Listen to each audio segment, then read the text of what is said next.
S ವೀಕ್ಷಕರು, ಇದೇ ವಿಚಾರಕ್ಕೆ ಸಂಬಂಧಪಟ್ಟಂತೆ ಒಂದು ಬ್ರೇಕಿಂಗ್ ನ್ಯೂಸ್ ಬರ್ತಾ ಇದೆ. ಜೆಡಿಎಸ್ ನಾಯಕರ ಕಣ್ಣೀರಿಗೆ ಬಿಜೆಪಿ ಟೀಕಿಸಿದೆ. ಟ್ವಿಟರ್ನಲ್ಲಿ ಜೆಡಿಎಸ್ ನಾಯಕರ ಕಣ್ಣೀರಿಗೆ ಬಿಜೆಪಿ ಟಾಂಗ್ ಅನ್ನ ಕೊಟ್ಟಿದೆ. ಪುಲ್ವಾಮಾ ದಾಳಿ ನಡೆದಾಗ ಇವರಿಗೆ ಕಣ್ಣೀರು ಬರಲ್ಲ, ರೈತರು ಆತ್ಮಹತ್ಯೆ ಮಾಡಿಕೊಂಡಾಗೂ ಸಹ ಅಳಲಿಲ್ಲ, ಚುನಾವಣೆ ಬಂದಾಗ ಮಾತ್ರ ಗೌಡರ ಕುಟುಂಬಕ್ಕೆ ಕಣ್ಣೀರು ಬರುತ್ತೆ. ರಾಜ್ಯದ ಜನರು ಈಗಲೂ ಮರುಳರಾಗುವರೇ. ದೇವೇಗೌಡರ ಕುಟುಂಬದ ಕಣ್ಣೀರಿಗೆ ಬಿಜೆಪಿ ಸಂದರ್ಭದಲ್ಲಿ ವ್ಯಂಗ್ಯವಾಡಿದೆ.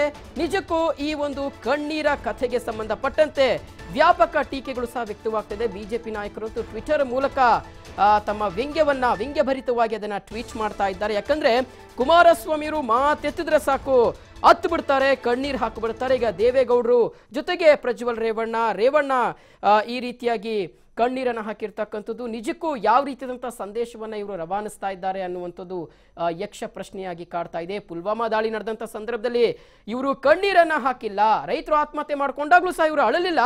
ಆದ್ರೆ ಈಗ ಏಕಾಏಕಿಯಾಗಿ ಹತ್ತು ಬಿಟ್ಟಿದ್ದಾರೆ, ಚುನಾವಣೆ ಬಂದಾಗ ಮಾತ್ರ ಇವರಿಗೆ ಕಣ್ಣೀರು ಬರುತ್ತೆ ಅನ್ನುವಂಥ ಒಂದು ಟೀಕೆನ ಈ ಸಂದರ್ಭದಲ್ಲಿ ಬಿಜೆಪಿ ಮಾಡ್ತಾ ಇರತಕ್ಕಂಥದ್ದು. ಒಂದ್ ಕಡೆ ಭಾವುಕ ಸನ್ನಿವೇಶವನ್ನು ನಾವು ಗಮನಿಸ್ತಾ ಇದ್ದೀವಿ. ಜೆಡಿಎಸ್ ವರಿಷ್ಠರಾಗಿರುವಂತ ದೇವೇಗೌಡರು ಎಸ್ ಅಫ್ಕೋರ್ಸ್ ಅವ್ರ ಮನಸ್ಸಿನಲ್ಲಿ ಆ ಒಂದು ನೋವಿರುತ್ತೆ. ಯಾಕಂದ್ರೆ ಆ ಕ್ಷೇತ್ರವನ್ನ ಬಿಟ್ಟು ಕೊಡ್ತಾ ಇದ್ದೀನಿ ಅನ್ನುವಂಥ ಒಂದು ನೋವು ಸಹಜವಾಗೇ ಇರುತ್ತೆ. ಆದ್ರೆ ಈ ರೀತಿಯಾಗಿ ಇನ್ನುಳಿದಂಥವ್ರು ಅಂದ್ರೆ ಪ್ರಜ್ವಲ್ ರೇವಣ್ಣ ಆಗಿರ್ಬೋದು ಅಥವಾ ರೇವಣ್ಣ ಆಗಿರುವಂಥದ್ದು ವ್ಯಕ್ತಪಡಿಸುವಂಥದ್ದು ಎಷ್ಟರ ಮಟ್ಟಿಗೆ ಸರಿ ಅನ್ನುವಂಥ ಒಂದು ಪ್ರಶ್ನೆಯೇ ಸಹಜವಾಗಿ ಕಾಡ್ತಾ ಇದೆ. ಮತ್ತೊಂದು ಕಡೆ ದೇವೇಗೌಡರು ಎಲ್ಲಿಂದ ಕಂಟೆಸ್ಟ್ ಮಾಡ್ತಾರೆ ಅನ್ನುವಂಥ ಒಂದು ಪ್ರಶ್ನೆ ಸಹ ಈ ಸಂದರ್ಭದಲ್ಲಿ ಕಾಡ್ತಾ ಇರ್ತಕ್ಕಂಥದ್ದು.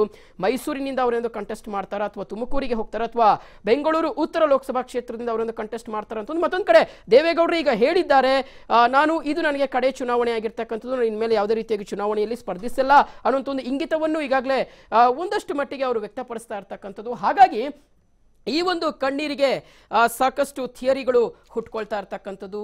ನಿಜಕ್ಕೂ ಒಂದ್ ಕಡೆ ಈ ರೀತಿಯಾಗಿ ಕಣ್ಣೀರನ್ನ ಸುರಿಸ್ಬಿಟ್ರೆ ಮತದಾರರನ್ನ ನಾವು ಓಲೈಸ್ಕೊಳ್ಬಹುದು, ಅವರನ್ನ ಸೆಳೆಯುವಂತಹ ಕೆಲಸ ಮಾಡಬಹುದು ಅನ್ನೋದು ಕೇವಲ ಇದು ಜೆಡಿಎಸ್ನ ಕಥೆ ಮಾತ್ರ ಅಲ್ಲ ವೀಕ್ಷಕರೇ. ದೇಶದಲ್ಲಿ ಇರ್ತಕ್ಕಂಥ ಸಾಕಷ್ಟು ರಾಜಕಾರಣಿಗಳು ಮಾಡ್ತಾ ಇರ್ತಕ್ಕಂತಹ ಕೆಲಸಗಳೇ ಇದು. ಚುನಾವಣೆಯ ಸಂದರ್ಭದಲ್ಲಿ ಬಹಿರಂಗ ಪ್ರಚಾರದ ಸಂದರ್ಭದಲ್ಲಿ ಈ ರೀತಿಯಾಗಿ ಕಣ್ಣೀರನ್ನು ಹಾಕ್ಬಿಡ್ತಾರೆ. ಆದ್ರೆ ಗೆದ್ದಂತ ಸಂದರ್ಭದಲ್ಲಿ ಅವರು ಎಷ್ಟರ ಮಟ್ಟಿಗೆ ಸಮಸ್ಯೆಗಳಿಗೆ ಸ್ಪಂದಿಸುವಂತಹ ಕೆಲಸ ಮಾಡ್ತಾರೆ, ಮತದಾರರಿಗೆ ಓಗೊಡುವಂತ ಕೆಲಸವನ್ನ ಮಾಡ್ತಾರೆ ಅನ್ನುವಂಥ ಒಂದು ಪ್ರಶ್ನೆ ಸಹಜವಾಗಿ ಸಾರ್ವಜನಿಕರಲ್ಲಿ ದೇಶದ ಜನರಲ್ಲಿ ಮೂಡುವಂಥದ್ದು. ಹಾಗಾಗಿ ಅಭಿವೃದ್ಧಿಯ ವಿಚಾರವನ್ನ ಮುಂದಿಟ್ಟುಕೊಂಡು ಈ ರೀತಿಯಾಗಿ ಮತ ಕೇಳಬೇಕಾಗುತ್ತೆ.